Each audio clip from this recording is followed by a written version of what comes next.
Hey everyone, my name's Chris. This is my channel, so welcome.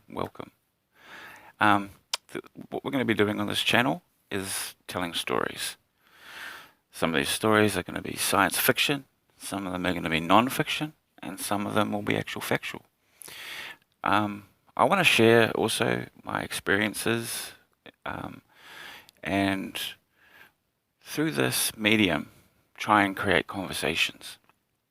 Now, there are conversations I think that as a society that we should be having or should be getting deeper into, but that the subject is either a little cringe or controversial, and there's a lot of division and clearly two sides that are separated on these conversations. What I want to try and do is actually have these conversations without that division, that we can sort of meet, we can talk about things. And so eventually, I'm hoping to get a few people to come onto the channel. We'll have some and have like actual conversation. To begin with, I'm just going to tell my stories. Hopefully, you guys get invested in it. Leave some comments. We can do things around these comments, and then eventually, as the channel grows, we can do some live stuff where we actually can sort of conversate with the chat as it's happening. So yeah, that's basically what this is going to be. I'm also a gamer, so I will be also running on my channel some streams. My two favorite games at the moment are League of Legends and Raid Shadow Legends. So we'll be doing a bit of content, doing some entertainment, just doing also some game streaming of other games, maybe games that you want me to play or that I haven't played before, and we can do some variety gaming. But the premise for this at the moment is just going to be telling you guys some stories. So I've got a little bit of a teaser for you today, a little taste of some of the stories that I'm going to be getting into. So back in 2000, I was living in Germany. I followed a woman over there that I thought that I was in love with, thought that I was going to be marrying. And so when I got there, I wanted to get in touch with the land. This was a land that I was unfamiliar with, and was unfamiliar with me. And I've always been a very nature person, so I was in scouts for a while, did outdoor recreation, bush survival, and I was also very spiritualist for a long time, and always have been in touch with Mother Earth and nature and the land. So I was in Germany, and I needed to find some forest. So I jumped on the train. I was living in East Berlin, so I jumped on the train, and I basically just headed out on the train. I headed out, and I sort of left about 8 a.m. and I stayed on the train till about 11, thinking I could go out, spend quarter of the day getting there, spend about quarter of the day running around in the forest, and then have enough time to come back before the sunset. So I really actually have no idea where I was. I think I was close to Potsdam. I'm not sure. I had been on the train for about 3 hours out of Berlin, and was in this little like village, and was very close to the autobahn.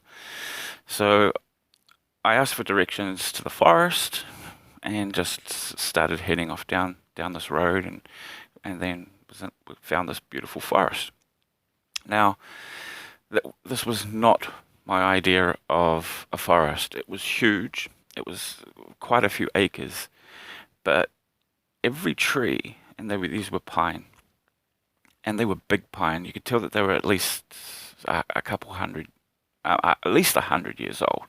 The trunks were in some cases like 1.5 meters across, massive big trees, but they were all planted in in linear lines, and they were all equally spaced in like a grid system in this massive manicured forest that had obviously been planted. It's some time ago.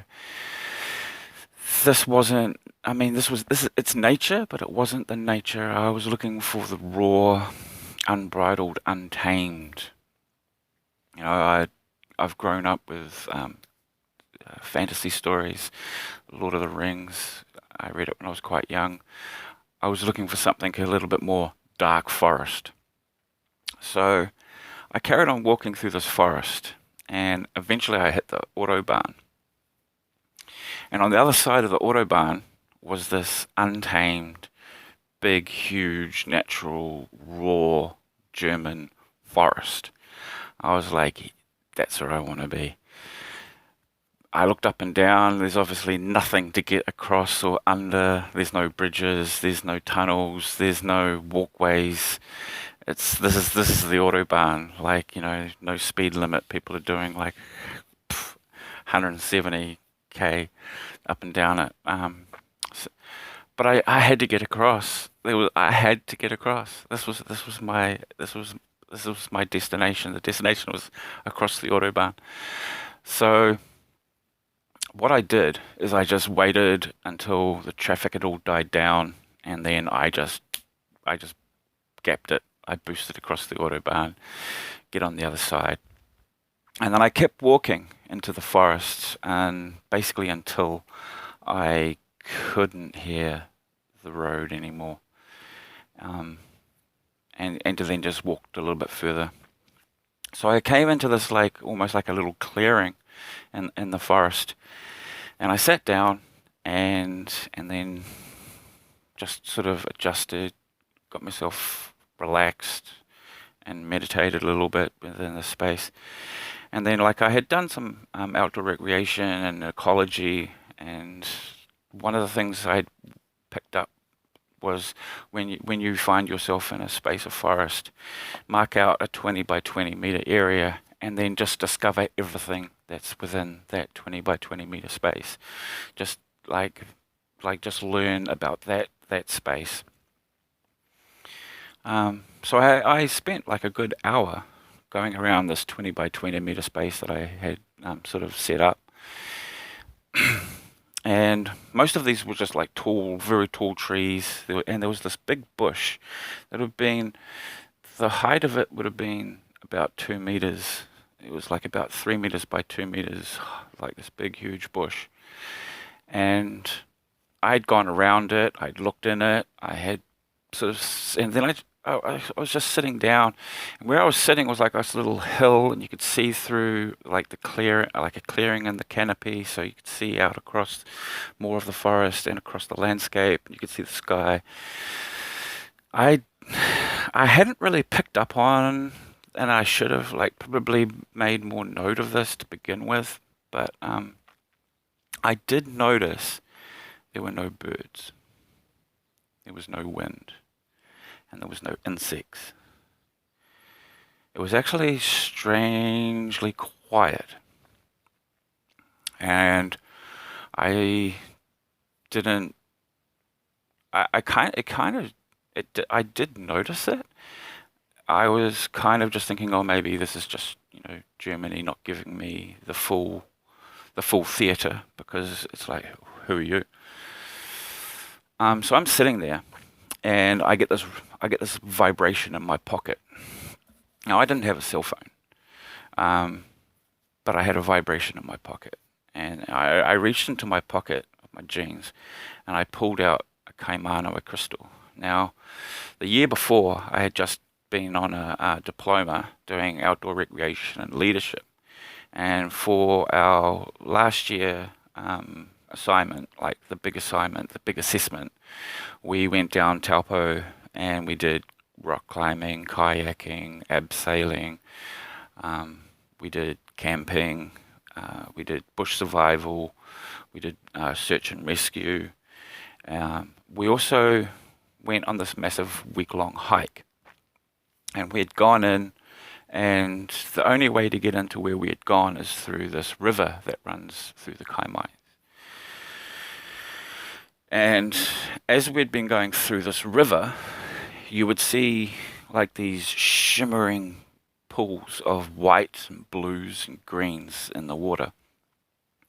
And if you reached into where the really whitey, greeny, blue, sparkly bits were and grabbed some of the pebbles from the bottom of the riverbed, there were all these beautiful crystals that had just been for like hundreds of years, thousands of years, washing down off the mountains. And so I had collected a couple handfuls of the best ones, and I did ask if I could take them. I didn't just take them. So I asked if it was okay for me to take some of these crystals. And then, so when I was leaving for Germany, what I had done is I'd gone around all my closest friends that I felt really, really tight bond with, and I had given each one of them one of these Kaimana crystals. And it just so happened that I had enough to go around everybody and had just one left over. And it was this little tiny one. It was actually shaped like an arrowhead. It was a beautiful little crystal. And I had kept it with me, and I had kept it in my pocket. And so I'm sitting there, and there's this vibrating in my pants and in my pocket. Oh, I know. Sorry. So yeah, there's this vibration in my pocket, and I reached in and I pulled out this Kaimana crystal, and I was like, I just had this epiphany. I knew exactly what to do with it. So where I was sitting, and just in front of me, I dug about 2 feet down, dug this hole, and put it at the bottom, and then I sort of looked up at Germany and said, Kia ora Deutschland. My name's Christopher Nicholas Constantinus George. I come from Aotearoa, land of the long white cloud. Nuea Zealander. My Deutsch is bad. I didn't learn. I tried to learn some Deutsch while I was over there, but I would ask directions to how to get to Oranienstraße, and that was the street that I lived on, right in the middle of East Berlin, like in the heart of East Berlin. And even Germans who could speak a bit of English had no idea what I was talking about. So that's about as far as I'll try to do any Deutsch. So I said, yeah, I'm from New Zealand. This is my little gift. I bring this little gift for you. I want to live in Germany. I need to be in touch with the land. This is me. This is where I'm from. Hello. I covered it up and then sort of set it, covered it, put the earth back in, and banged it back down. And this really sort of cool feeling just came over me. I felt really calmed. I felt really satisfied. I felt like, yeah, like this was like, because I didn't even think about this whole epiphany, the vibrating, the crystal vibrating in my pocket kind of told me that this is what I should do. So I'm sitting there, and then the bush that's over on my left just starts vibrating. Now, I've heard stories about, there's this story in the Bible with the bush exploding into fire for Moses, and there's the stories of trees that are actually alive and the mandrakes, and then they can jump out of the ground and run around.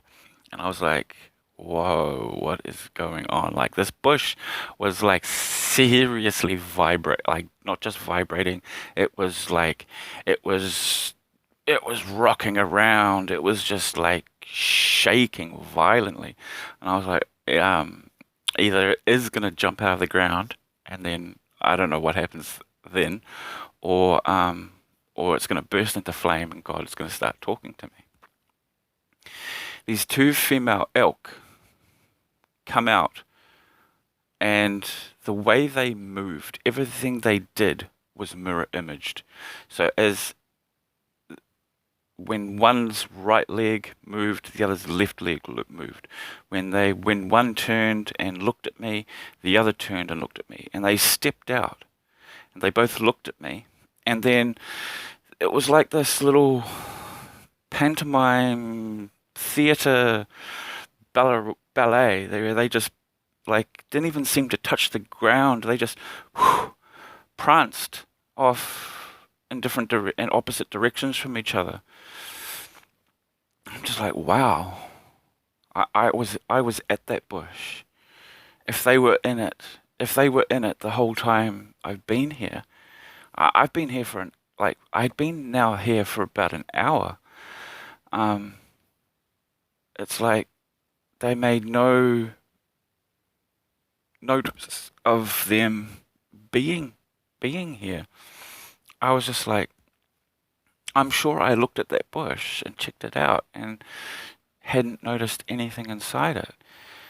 But anyway, and I was like, wow, that's actually that's really really cool. This is my first experience with native Germany.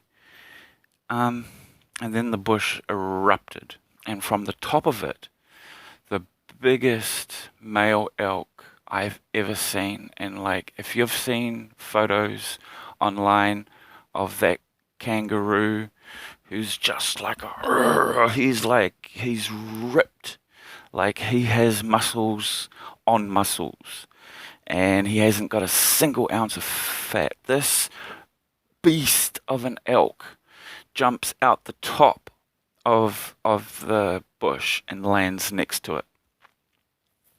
And he's just standing there staring at me. And I'm just like, there's absolutely like, every time I tell the story, the hairs and the goosebumps pop up. And he's just standing there staring at me. And I'm like, there is absolutely no fear. I'm just so thrilled and so excited. And I'm just sitting there calmly going, hey bro, how are you? And he kind of looks at me, and then he takes 3 steps forward. Then he raises up, and then he brings both hooves down, and the ground just like shakes. And he does this 3 times. He lifts up, and he's like, bang, lifts up, and he's like, bang. Now, what he does next, I've been in the bush quite a bit, on and off over my life, and I know people who've been in the bush, and I know people who have done deer hunting, elk hunting. And one thing I've asked every time I've met someone new who does hunting or is familiar with deer and elk, is I ask them, have you ever heard or seen a deer dig like a dog with his hooves? And I've never heard anyone say that this is a thing that they do. Like, they've got hooves. They're not designed for digging. He's digging. And then he puts his nose in and blows with his muzzle all the loose. And he does this 3 times. There was this thing that was happening where everything was happening in threes. Like the bang, bang. Then he would dig. And then he would dig. And then dig again. On the very last dig, it was like he had cut through a power cable for the entire city. And he was shocked, and it looked like he was electrocuted. He froze, like his whole body just seized up, and he was thrown back up in the air backwards and landed on his rump, and then kind of almost fell over. And then he gets up and he just shakes himself off. And then like does this thing with his, like every muscle pops out, and it's like, dude, you are built like he was so built. And then he just walks up to this hole that he's dug, and then he points his nose into the hole, his muzzle into the hole, and then he points it to me. And then he does this 3 times again with the 3. He points his nozzle in the hole, and then he leans and points his nose to me. On the exact 3rd time, as he got up, he kind of just looked at me, nodded, and then just from standing there, full erect, just springs up in the air, spins around. As soon as he's hit the ground, he's running. He goes up over this hill, and he's gone. And I'm just like, whoa, what has just happened? Like, seriously, what has just happened? And I was a bit dazed. I was a bit stunned. I was just like, whoa. I don't know what I was expecting. Like, when I came to the forest, I had no expectation. The crystal vibrates. I dig a hole. It wasn't my idea. The epiphany was given through the vibrating of the crystal. It was the crystal's idea. I had no expectation, and like all I was doing was trying to bond with Deutschland, with Germany, like become familiar with the land and have the land familiar with me. So there was no expectation about this. And so as far as everything had gone, what more could have I asked for? Like this was amazing. This was amazing. And then it came over me like, hey, he was pointing to the hole. He wasn't just having a moment with me. He did something. He dug a hole and he was pointing at the hole and pointing at me. So I walked over to the hole, and this was inside the hole.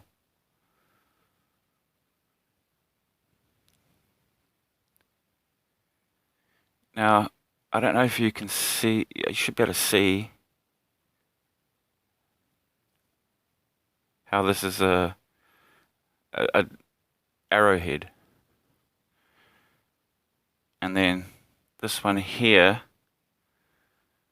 if you can see how it's deep in there, there's a nice sharp, thin edge that comes up. Like if you were to hold that like that, that's a nice little paring knife to take off the fibers from plants, like to take the phyto exterior, the green exterior, and get into the fibers of the plants below, or just a good little paring knife, good little like tiny knife for doing delicate work. There's another one here that, if you can see, is like a spear, and then there's another one there. And so what this is this is actually a flintstone. I took it to a geologist over in Newmarket. He's a gem dealer, and he's been like working with stones and crystals and precious rocks and glasses and metals for a long time. He knows this stuff. So when I came back to New Zealand and I took this in, because I was like, I got to get this tested. I got to find out how old is this, like what kind of stone is this, like. And when he looked at it, he almost exploded. He was like, oh my God, where did you find this? Where did you find this? I was like, I found it in Deutschland. I found it in Germany. And he's like, oh. He thought I had found it in New Zealand, and would have been absolute clear proof that if I had found it in New Zealand, that Celts or pre-Goth Celtic people had been in New Zealand. Because when I asked him about it, he said, "Yeah, now this is a flintstone. They come in like a sort of egg-shaped. You can see that this is the outside of the stone." And what they did is they got a harder stone, and they would chip, and they would use the hairline fractures and the cracks and the fissures within the flint rock to chip out and make stone tools. And then so by the end of their reign, they kind of got really good. Like they got really mastercraft. They could like chip perfect, like this one here. This arrowhead would have been just the perfect arrowhead. You can see the shape. You can see that shape. It's just a perfect. And that was my gift. I gave a little kaimana a stone, and this elk dug up this for me. So that's the kind of stuff we're gonna like. This is not all we're gonna do. I want to talk about other things. I want to talk about theories. I want to talk about science. I want to talk about like lots of stuff. I want us to create conversations and have other people share their experiences, and just let's just have some entertaining conversation and see where this goes.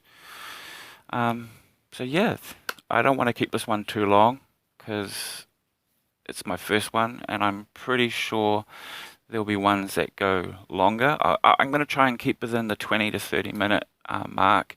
Often, if a story goes much longer, we might do it in parts, like part one, part two. And occasionally, because the story is worth it, we might just do a little bit longer one. So that's us in a nutshell. That's what we're going to be doing, and I look forward to seeing you guys.